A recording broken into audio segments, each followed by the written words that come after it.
I'm done with monogamy. Oh my goodness, 9 years of pain, 9 years of suffering, 9 years of hope that led to nothing. New year, new ex, but the pain. Oh my, it's like an old shirt that won't leave you alone. I can't move on, my friends. I'm like a broken record that keeps playing the song So Foolish If I'm Foolish. This cycle is exhausting, where you cry, beg, and then what? You're still left hanging. So I told myself, enough is enough. It's over. This year, I won't be foolish for just one person. Why would I settle for one when I can have many, right? So, my fellow heartbroken, my broken ones, and those who want to be happy, listen up. If you're tired of hoping for one person who keeps hurting you, maybe this is the sign you've been waiting for. This is not just a video. This is a revolution against pain, against being fragile, and against the belief that there's the one. Because honestly, maybe you're the one isn't just one. Maybe they are the ones. So I present to you the Bible for hearts that don't want to be hurt by just one person anymore. Here it is, my fabulous friends. The 10 commandments that will free you from the chains of monogamy. Forget about fairy tales and broken promises. This is the real world, and in the real world, we need options. So open your minds, prepare your hearts and the hearts of others, because this is the beginning of a new chapter in your life. These are the 10 commandments of polygamy for those who are tired of one-to-one. Let's go, my amazing ones. This is the very first commandment, my siblings. The complete turning away from monogamy. Just kidding. But seriously, you need to admit to yourself that you're tired. You're tired of hoping, tired of waiting, tired of believing in lies. The pain caused by monogamy, it's no joke anymore. It's like investing in a business that you know is a loss from the start, but you keep going. The kind where everyone tells you, sis, that's a red flag. But for you, it's a party flag. The pain is intense and the exhaustion is overflowing. So the first step to change is to admit to yourself, I don't want this anymore. I surrender to this one-on-one. You need a change, a real change, not the new year, new me, where by January 2nd, you're back to old habits. This change is a change in perspective, in system, in your entire being. It's time to declare your independence from the tyranny of one love forever. You need to shout to the world and most importantly to yourself that you deserve more. You were not born to be hurt by one person over and over again. You were born to be happy, and if happiness means opening the door to more love, then go for it. Why would you limit yourself? The first commandment is liberation. Of course I tried it, right? I said, okay, maybe the first one was just a flop. Maybe this time, the Lord will fix it. So, I entered a second relationship. With all the lessons learned, with all the red flags I had memorized, I thought, this is it. I made an effort, I changed, I became more careful, but what happened? It was like deja vu, my friends. Different face, different name, but the exact same script. The promises, the sweet nothings, the you're the only one, that's enough. Oh, I've heard all that before. And in the end, what? Boom! The same ending. Pain, tears, and a gallon of ice cream at midnight. That's when I realized maybe the person isn't the problem. Maybe the system itself is flawed. The concept of just us two in this world is defective. I tried to change, I tried to fix it, but if the blueprint itself is wrong, no matter how good your materials are, the house you're building will still collapse.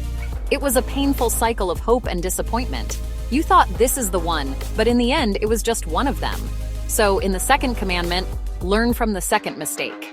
If bigamy or that second attempt at monogamy still fails, maybe you need to level up. So here we are, my darlings. First try, failed. Second try, epic fail. That's when I truly told myself, sis, maybe monogamy isn't for you. And even more so, serial monogamy or bigamy in practice isn't for you either. The pain just repeats itself. It's like watching a horror movie where you already know where the ghost will appear, but you still get surprised and scream. That foolish. The pattern, I know it by heart, a few months of heaven, followed by years of hell. Why would I keep torturing myself? Why would I put up with a system that always results in a broken heart? So I thought, if one is painful, and the second is also painful, then it's better to have many.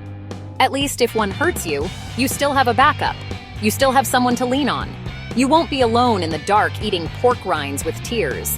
This is not about being promiscuous. This is about being practical. It's emotional survival. If you put all your eggs in one basket and it breaks, then you're left with nothing. But if you have many baskets, right? There's still a chance. So the third commandment, if 1 and 2 fail, it's time to go for 3, 4, 5, and more. Diversify your emotional portfolio, as they say.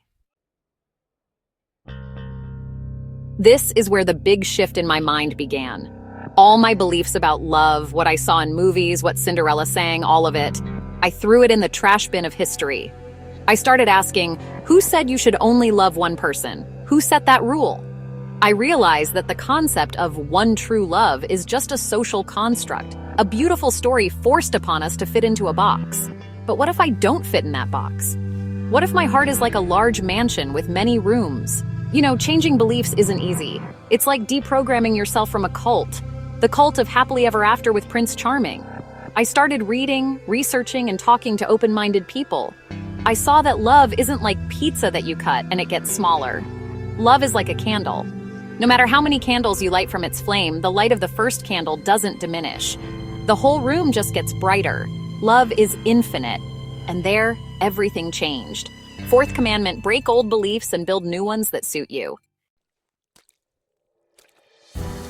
Of course, after all the soul-searching and enlightenment, you need to make a decision.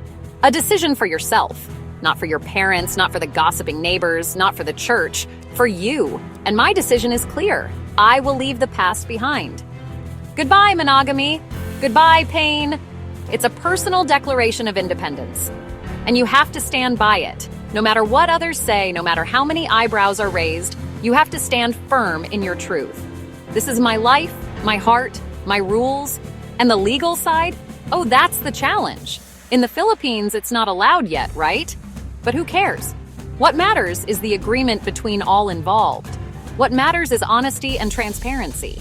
Before it's even legislated in Congress, legislate it in your own life. Create your own constitution of love.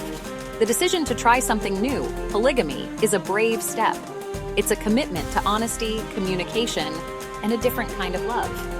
So the fifth commandment, make a personal and firm decision, and stand by it with full courage. Let's face the truth, my darlings. The tradition of forever with one person is a bit outdated. Sorry to all the hopeless romantics out there, but look at the statistics. So many people are breaking up, so many are hurting. The concept of until death was made when the average lifespan was only 30 years. Now we're reaching 80, 90. Imagine putting up with one person for 60 years? Oh, that's a lot. Maybe in the first decade alone, you'd already be killing each other out of resentment. That tradition is no longer practical in the modern world. We need to defy old traditions that only cause suffering. Why should we imprison ourselves in an idea that no longer works for the majority? It's time to question these norms.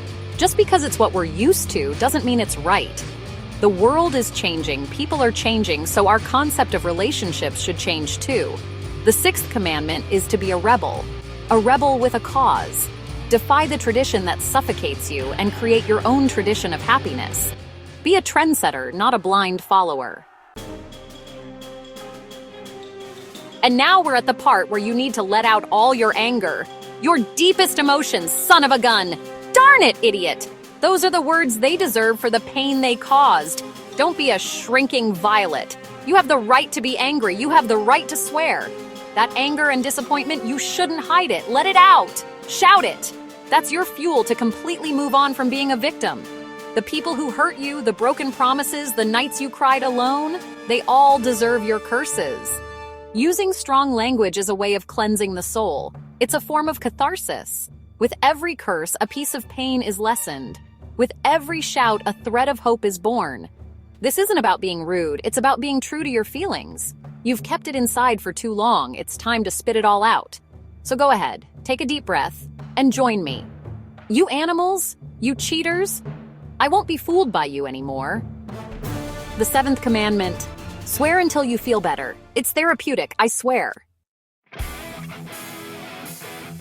The eighth commandment is to reject childishness. Not your childhood, but childishness in relationships. The secret texts, the hidden flirting, the suspicions and jealousy that feel like high school. It's exhausting, isn't it? In polygamy or ethical non-monogamy, childishness is not allowed. Its foundation is honesty and agreement. Everything is laid out on the table. No hiding, no, who are you texting? Moments. Everything is open. Everything is agreed upon. If you go out with partner number 2, partner number 1, and partner number 3, no. No surprises. It's better if everything is open, healthier, more mature. Jealousy? Yes, it's still there, but it's discussed. It doesn't become a reason for fighting like children. It's about managing emotions like an adult. This is a relationship for grown-ups, not for kids who can't handle the truth. So if you're entering this setup, you need to leave childishness behind. The 8th commandment, be mature, be honest, and reject all forms of childish games in love. Now that you're free from old beliefs and ready to be mature, what's next? Finding a new life. This is the exciting part, moving on. But this isn't the kind of moving on where you just cry and then find a rebound. This is a conscious search for a new life, a new way of loving. It's about building your new world. Start with yourself. Love yourself so much to the point that you don't need validation from just one person. Travel, learn a new hobby, surround yourself with people who support your new perspective. Finding a new life is also about finding new people who are with you in this new belief. Find your tribe. Find people who are as open-minded as you, those who won't judge you. Maybe they're on a dating app, maybe they're in a community, maybe it's already your friend who's just afraid to admit it. The world is vast, and there are many fish in the sea. And this time, you're not just looking for one fish. You can raise a whole aquarium. The 9th commandment, actively build your new life and find your poly fam. And the last and most important commandment of all, the promise to yourself. After all the pain, all the tears, all the changes, you need to make a promise to yourself. A sacred vow. I, say your name, solemnly promise myself that I will not be fooled again. I will not be foolish again. I will not settle for a love that is lacking and painful. I will prioritize my happiness and peace of mind. Repeat that until it sinks into your bones. This is your weapon against the temptation to go back to the old ways. Because let's admit it, there will be days when you'll miss the old, the simple. But when that happens, go back to this promise. Go back to the pain you felt.